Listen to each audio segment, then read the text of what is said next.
श्री सरस्वती नमः। श्री कृष्णाय नमः। देखिए, आज हम चर्चा करेंगे बोवनी के ऊपर, अर्थात वर्षा कब होगी और त्रयोदश दिनात्मक पक्ष के ऊपर चर्चा करेंगे। मैं हूँ ज्योतिषाचार्य पंडित भागीरथ जोशी। विश्व सायन लग्न सारणी, विश्व दिनमान सारणी, विश्वोपकार नयनम, श्री भादव माता पंचांग आदि का लेखक। ये हैं श्री भादव माता पंचांग संवत 2081 का। नवंबर में ही बाजार में आ गया था, नई कोई चीज़ लिखी हुई नहीं है। इसी को मैं पढ़ के आपको बताऊंगा बोवनी कब होगी। इसका हम पृष्ठ क्रमांक देखेंगे 30। संवत 2081 शक 1946 आषाढ़ कृष्ण पक्ष 6 तारीख 23 जून से 5 जुलाई सन 2024 ईस्वी तक। कर्क संक्रांति का प्रवेश मंगलवार को होगा। इससे रसदार पदार्थ जैसे तेल, नमक, घी, लहसुन, प्याज, पोस्ता, राई, रायडा, सोयाबीन में तेजी आने की संभावना है। शनिदेव इस पक्ष में वक्री होंगे। इससे व्यापार में अचानक बदलाव का योग दिखता है। तेजी चल रही हो तो मंदी आवेगी और मंदी चल रही हो तो तेजी आवेगी। यहाँ पर सूत, कपास आदि एवं तेल वाली वस्तुओं में तेजी का रूप दिखता है। यह पक्ष 13 दिन का है। 13 दिन के पक्ष के संबंध में महाभारत में आया है कि कई वर्षों में जनता के क्षय के लिए 13 दिन का पक्ष आता है। यह पक्ष जनता के लिए अनुकूल नहीं दिखता है।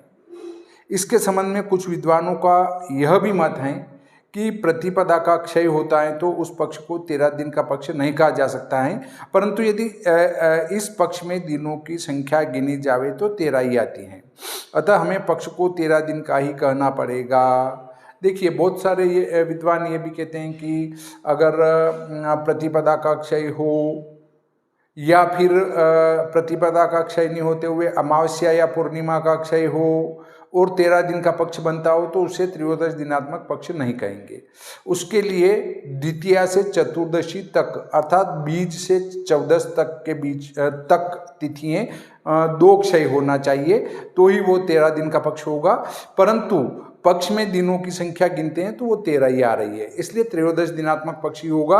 अब महाभारत काल में जो महाविनाश हुआ था, क्या वो इस 13 दिन के पक्ष के कारण होगा? ऐसा नहीं है। ऐसा क्यों नहीं है? क्योंकि उस समय महाभारत काल में जब 13 दिन का पक्ष आया था तो 13 दिन के अंतराल पर 2 ग्रहण एक साथ हुए थे। मतलब एक उस 13 दिन के पक्ष के पहले और एक उसके बाद में। तो 2 ग्रहणों का एक साथ होना 13 दिन के पक्ष के 13 दिन के अंतराल पर और फिर 13 दिन का पक्ष होना, ये महाविनाश का सूचक था और इसमें ग्रह योग भी रहे होंगे। परंतु हाँ, इससे किसी क्षेत्र में छोटी मोटी बीमारी आ सकती है, कहीं पर जनता का क्षय हो सकता है, परंतु ऐसा सार्वजनिक रूप से कोई बहुत बड़ा संग्राम होने वाला नहीं है। इसके बाद आगे जो लिखा गया है वो ये है कि शनि और राहु का द्विद्वादश योग होने कारण वायुयान के घटना से ग्रस्त होने के योग निर्मित हो सकते हैं। मंगल राहु का द्विद्वादश योग भी इस पक्ष में निर्मित हो रहा है। साथ ही मंगल केतु का षष्ठक, शनि केतु का षष्ठक आदि भी सामान्य जनता के लिए अनुकूल फलदायक नहीं कहे जा सकते हैं। इन सभी ग्रह योगों के आधार पर हम कह सकते हैं कि किसी क्षेत्र में भारी युद्धमय स्थिति निर्मित हो सकती है। किसी क्षेत्र में भारी युद्धमय स्थिति निर्मित हो सकती है। 2 देशों के बीच में युद्ध चल सकता है, पर इसका अर्थ नहीं कि बहुत बड़ा विनाश हो जाएगा। फिर भी सावधान रहना बहुत आवश्यक है। या किसी आतंकवादी गुट के द्वारा कोई बड़ा आतंकवादी घटना को अंजाम दिया जा सकता है। परिणाम में फल सुखद ही दिखता है। परिणाम में जो भी फल होगा वो सुखदायक ही होगा। अब इसमें एक बात और सामने आती है कि यहाँ पर जो योग बन रहे हैं उन योगों के कारण युद्ध हो सकता है 2 देशों में, पर उससे महाभारत जैसा युद्ध नहीं होगा।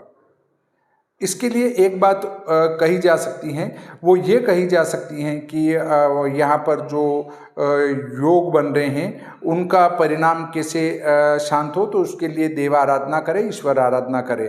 दूसरा, कलयुग के अंदर घटित होने वाली अप्रत्याशित घटनाओं का असर उन लोगों के ऊपर नहीं होगा जो शाकाहारी हैं और निरंतर देव आराधना करते रहते हैं, ईश्वर भक्ति में लगे रहते हैं, उनके ऊपर इसका कोई प्रभाव नहीं होना है। दूसरी बात आती है कि जो ईश निंदा करते हैं, भगवान की जो निंदा करते हैं, उनके ऊपर इनका आक्रमण होना ही है। बहुत सारे कहते हैं ये दुर्गा माता नहीं है, ये तो ये है, कोई कहते हैं राम काल्पनिक हैं, ये उन लोगों के लिए है। अब इनके बाद भी वर्षा के संबंध में जब हम चर्चा करें तो इस पक्ष में ग्रह शुभ एवं अशुभ दोनों ही प्रकार की नाड़ियों में चल रहे हैं। इससे तारीख 24, 25, 28, 29, 1, 3, 4, 5 को वर्षा या बोवनी के योग दिखते हैं। यहाँ हम कह सकते हैं कि लगभग 24 तारीख कल है, तो उससे एक आध दिन आगे पीछे हो सकता है। तो 23 तारीख से लगाकर 23 जून से 25 जून के बीच में, 5 जुलाई के बीच में, 23 जून से 5 जुलाई के बीच में जो है लगभग 70 से 75% क्षेत्र में बोवनी होने की पूरी संभावना है। इसके बाद जो बचा हुआ क्षेत्र है वो आषाढ़ शुक्ल पक्ष में पूरा हो जाएगा। तो उसके बाद हम 15 दिन जोड़ दें तो 5 जुलाई से 20 जुलाई में बाकी बचा हुआ क्षेत्र में भी बोवनी हो जाएगी।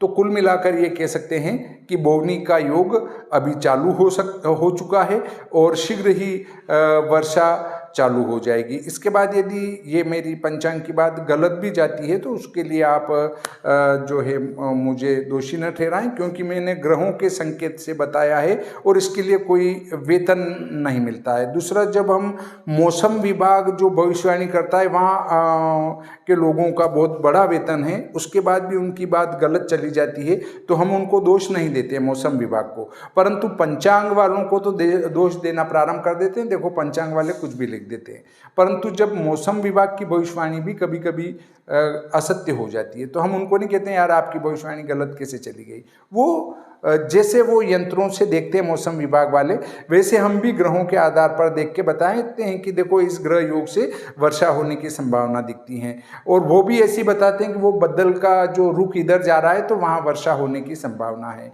इस प्रकार दोनों ही अपनी अपनी जगह सही है, उनकी भी भविष्यवाणी सही है, अपनी भी सही है, परंतु कभी कभी ग्रह योगों को पढ़ने में गलती भी हो सकती है और उनका भी कभी कभी वायु का जो रुख देखने में उनकी भी गलती हो सकती है। तो ये सब संभावना है, और बोवनी हो भी जाए, पंचांग की बात सत्य भी चले जाए तो विशेष धन्यवाद की भी आवश्यकता नहीं है, क्योंकि जो हमारे पुरखे जो विधान लिख गए हैं उसके अनुसार ही मैंने भी आपको बताया है। और इस प्रकार आज का प्रकरण यहीं समाप्त करते हैं। श्री सरस्वती नमः, श्री कृष्णाय नमः।